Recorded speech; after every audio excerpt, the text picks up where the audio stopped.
If you look at the Vilpattu forest area, there was no road at the beginning, there were no electricity at the beginning, there's no water source at the beginning.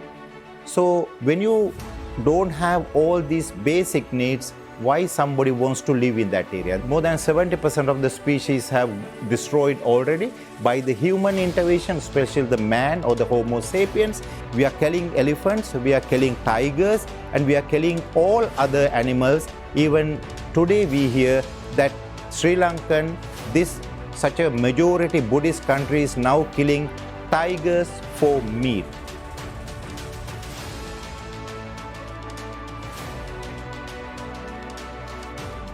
Welcome everyone, you're watching Conversations with me, Alanki. There's an increasing awareness about the importance of protecting our environment. Article 28, Subarticle F of the Constitution of Sri Lanka provides that every citizen of Sri Lanka has a fundamental right to protect nature and to conserve its riches. Now, there are many laws in place to protect our environment, but are these really effective in serving its purpose? Today, I will be in conversation with the Executive Director of the Centre for Environmental Justice, Mr. Hemantha Withanage. Thank you for being a part of today's program. Thank you for inviting me. To start things off with Mr. Withanage, I would like to know, there was a lot of media attention given to the deforestation taking place in Vilpattu. And deforestation is one of the biggest harms that one can cause to the environment, as it messes with the balance of the environment. There was sponsored human resettlement which began in Vilpattu in 2010. And there was, correct me if I'm wrong, but 2,500 acres of state-owned land was destroyed in contravention of key environmental laws. Do you really think that resettling in Vilpattu was the only option available? I say no. Because Vilpattu, by that time, Vilpattu is a very heavily forested area. And if you take the forest cover in Sri Lanka, although the government says that we have 29% forest cover, but actual forest is less than 15% of the country. And even from that forest, I think the forest like Sinharaj is less than 2%. So most of the forests are now located in the north and eastern provinces. So at the moment, we have vast areas of forest in Vilpattu, Yala National Park, and Wasgamo area. But in most of the areas in the intermediate zone and the wet zone, forests are already gone. Mm-hmm. So in that context, Vilpattu is a very important forest area.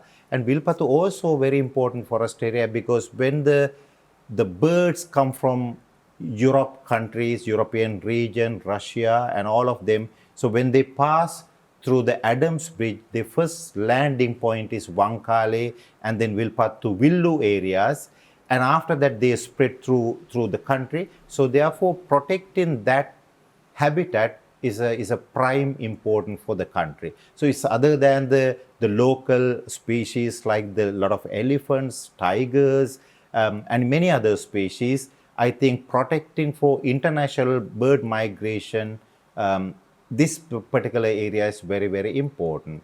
So if somebody wants to say that I want to destroy that forest area for human settlements, I would say no, because the humans can stay in other locations, especially if I go back to the history, around 1983-84, when the LTT was asked people to leave that area, there were roughly around 85 families in 3 different locations at least. So if they want to bring back those people, I would agree that okay, they have right to return, but they don't have right to destroy the forest and return to that forest areas. And it is the responsibility of the government to look for alternative sites. Because there are alternatives. There are enough alternative sites because if you look at the Vilpattu forest area, Vilpattu forest is a forest area. There was no road at the beginning. There were no electricity at the beginning. There's no water source at the beginning. So when you don't have all these basic needs, why somebody wants to live in that area. There are no schools, there were no temples, and all of them they brought after this human resettlement came to that area. So in this particular one, they could have done the same thing in a different location without destroying the natural habitat. That's my understanding in this particular Vilpattu issue. So why do you think sponsored human resettlement took place in Vilpattu? In my understanding, one of the politicians in that area wanted to have his vote base expand into that area. And of course, during the civil war time, there were some communities spread in different places. And when they bring them into that electorate, I would say that he wanted to expand his vote base. So I think I don't see any other reason other than this particular political interest to bring those people into that area and the politicians to get elected from that area. So I would say that's the only reason, but there's no other physical reasons or environmental or social reasons to bring them back to that area. That is truly disastrous, because as politicians and as representatives of the public, one is supposed to safeguard the interest of the public and to look into the environment and to care and protect and preserve the environment. But it seems like that's not what's happening. But you just did mention about the Singharaja, there was a road construction taking place in Singharaja, which I think was halted for a short period of time. There are at least 5 small villages inside Singharaja. So Lankagama, Warukandeniya, Pitadeniya. So these are few areas where few families have been living for perhaps more than centuries. So since 1980s, that the local authorities have given them road access, and there's a road access from Nellore to Lankagama, which is actually the part that came under controversy very recently. And no environmental activists or environmentalists say that they should not have the road access to the village. And we all think that you have to give a proper road access to anybody living in Sri Lanka. But at the same time, you have to understand what is Singharaja. So if you want to construct a road from Lankagama to Deniyaya, which cut across some parts of Singharaja, I would say that is not right, because Singharaja is such an important virgin rainforest area which we have to protect, not only because of the national interest but for the international interest, because it's a World Heritage Site. Very, very rarely countries get the World Heritage Sites, because that is world important. Because in Singharaja is one of the forest area that was evolved like similar to the Western Ghats in India. It's the same kind of species. So therefore, it's a primary virgin rainforest area. You can see a lot of forest areas in the dry zone, but those are like 800 years to 1,000 years. But you don't know the age of the virgin rainforest in Sri Lanka. It's from the very beginning of the forming of the forest cover. Now, Sri Lankan forests are very, very important because of this diversity. Now, out of more than 3,000 angiosperms, the flowering plants, more than 800 of them are endemic to Sri Lanka. Yes. Out of 51 crab species, 50 of them are endemic to Sri Lanka. Out of 501 spider species, 265 of them are endemic to Sri Lanka. Wow. Again, out of 91 bird species, about 50 of them are endemic to Sri Lanka. So you can see how these small forest patches are keeping other than the humans. Because the humans can live in any location at the moment, but other species are very, very specific to particular location. The surrounding, the other animals, the soil texture, trees, all of them are very, very specific to each of these species. the same species, if you take Singharaja bird or any other snail species to dry zone, they won't survive. So they are endemic. They are endemic. They are very, very point endemic species. So therefore, some of the species can only found in that particular place. For example, so when we did the fight on this particular waterfall protection, this is Attota waterfall, and we found 30 to 38 species are living there. But out of 38, 19 fish are endemic to Sri Lanka, and out of that, 2 species are point endemic. So that means all around the world, those 2 species are only living in Sri Lanka. So similarly, there are a number of point endemic species. Now, we have to understand that those species those habitats gone one time, it's going to be forever. So our effort should be protecting every species, every tree, every habitat, every ecosystem. Because together with the human species, at least 8.7 million species were born to this world, evolved through this world. But more than 70% of the species have destroyed already by the human intervention, especially the man or the Homo sapiens. And we are going through the 6th mass destruction. We are killing elephants, we are killing tigers, and we are killing all other animals. Even today we hear that Sri Lankan, such a majority Buddhist country, is now killing tigers for meat. So this is very insane for us. That is truly sad, and also something that I've learned is that there are many laws designed to protect our environment, and there are certain laws which are in place to protect environmentally sensitive areas, and then you get the Central Environment Authority, which is vested with such power.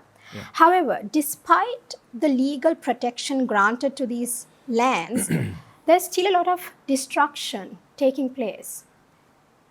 Who should be responsible? All of us.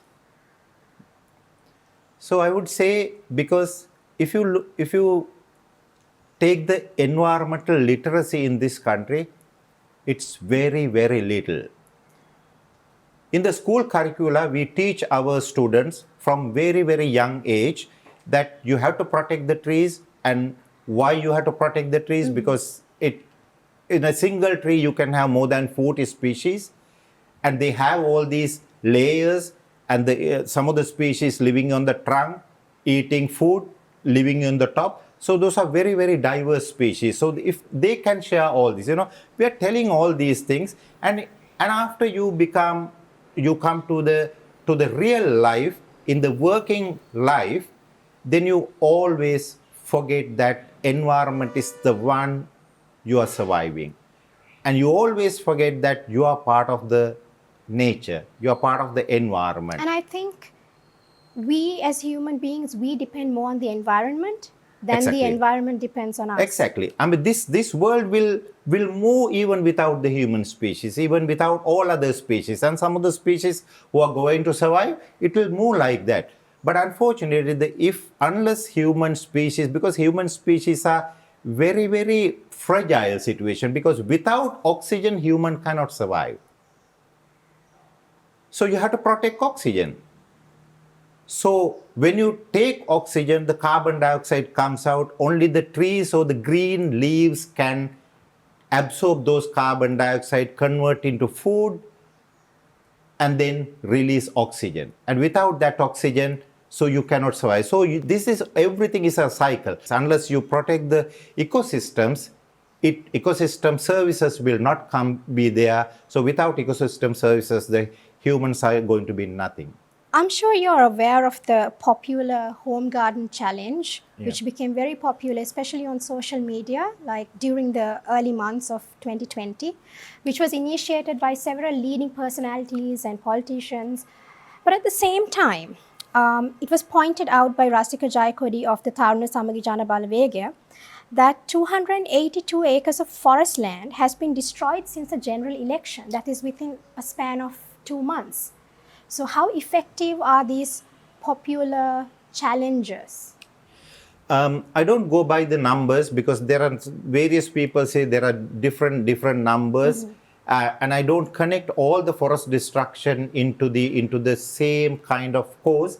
But at the moment, there's a trend that there are a lot of land grabbing is happening in different places, and some of them are like here today we are talking about some 40 acres in Bodhagama area, and the government say it's not 40 acres, it's only about 10 acres, and some claim that 100 acres of Vanathavilluva area has been destroyed, but the minister says it's only 29 acres. But the law, you before you ask me the question about the law is actually if you clear more than 1 hectare of forest, then you have to go through the environmental impact assessment procedure.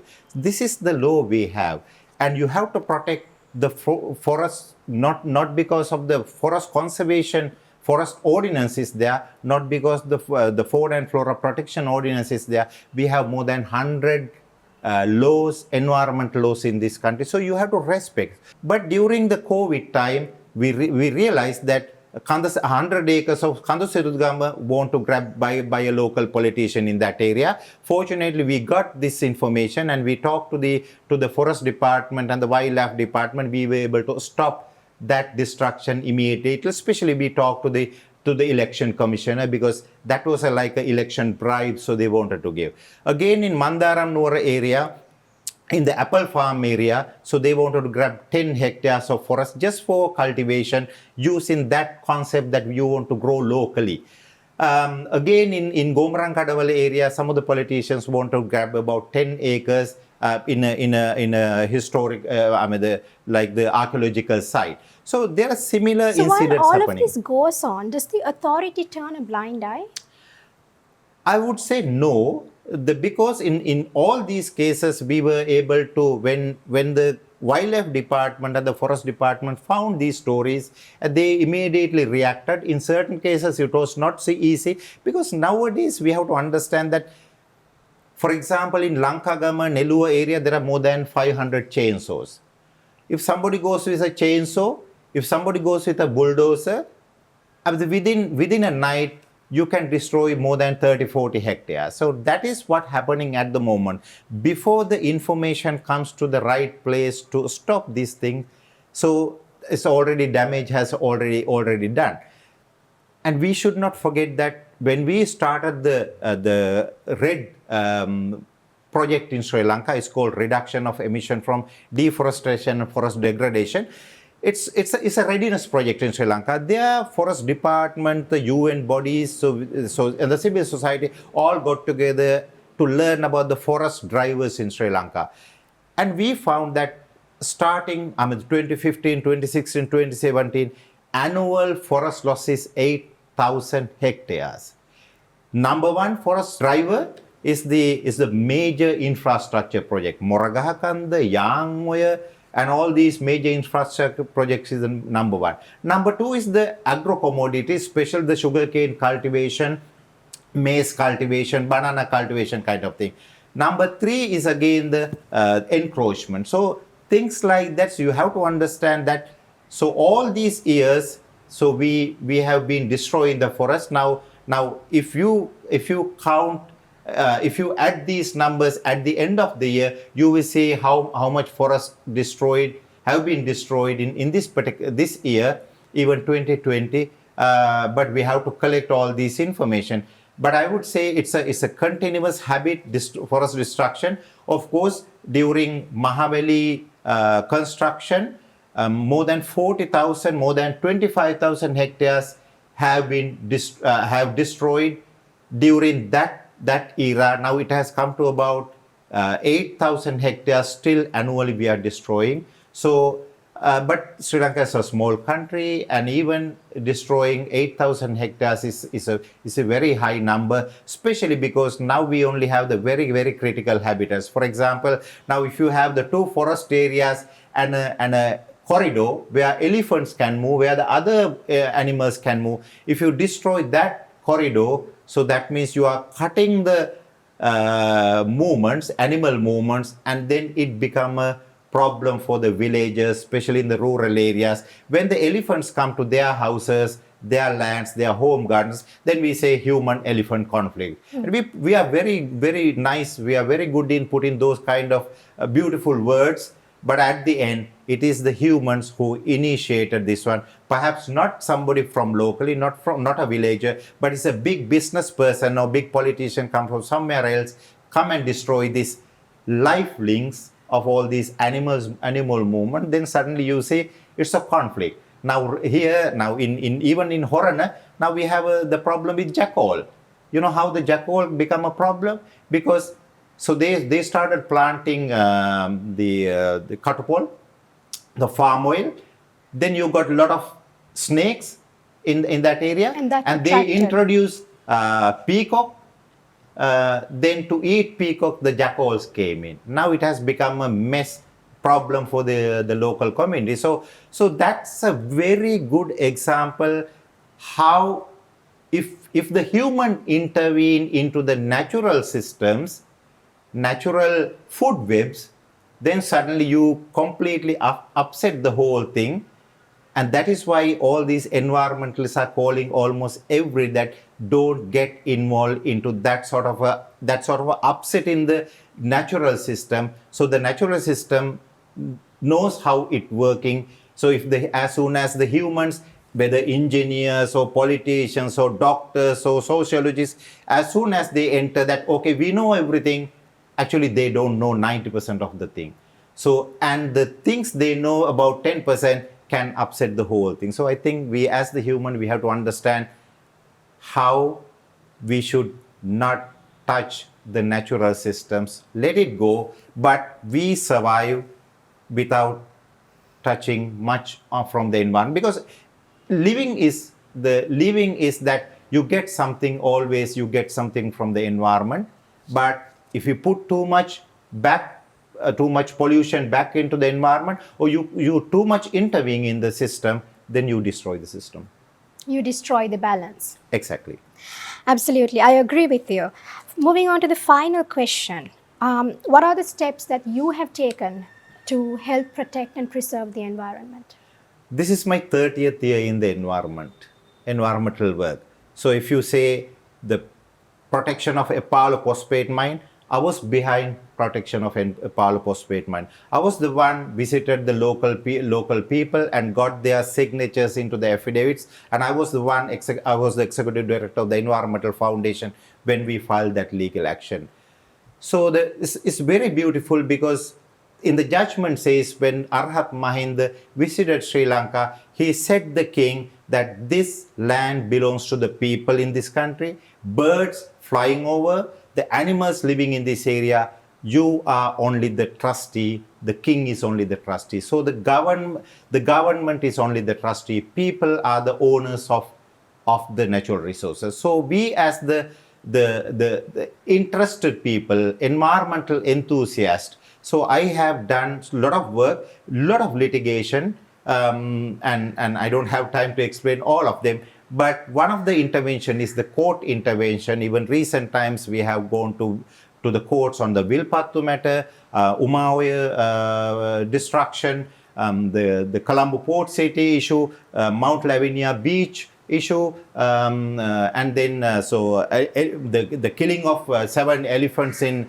Habarani area. And at the moment we have more than 15 pending cases, and in my life I have supported more than 150 court cases. You know, that's one of the approach. Then increasing the literacy, environmental literacy of the people is a very important thing. So we have done a lot to increase the environmental awareness in the country, and we have done so much of advocacy to improve the environmental protection license cases, environmental impact assessment procedure, and this way, so we have contributed a lot. But I think this lot means that although I have spent my 30 years of life into improve the environment, I can be happy about the work I have done, but the change in the environment in a positive way is very, very minimal. So we are continuing. I mean, one of my first job was to fight against the garbage dumps in Kotte area. But it's today, after 30 years, still we are fighting against the waste issue. Still, we are fighting against the garbage dump. Those days, we fought against the air pollution. Still today, we are fighting against the air pollution. So there are successes, there are failures, but it's still, I think, so we cannot get tired of this work. So I think if we stop this work, I don't know how our future generation is going to see the environment. So it's the duty of this current generation to consume, but at the same time not to waste too much, not to destroy too much, and we have to use our portion, but at the same time we have to keep for the next generation. So they are the owners of all these natural resources. Indeed. Thank you so much for your commitment and dedication towards protecting and preserving our environment. We have come to the end of this episode. I'm sure it was very educational for those of you watching it. It is time that we not only talk, but that we walk the talk and help in protecting and preserving the environment. Thank you for watching. Do subscribe to my YouTube channel and do stay tuned for the next episode. Thank you.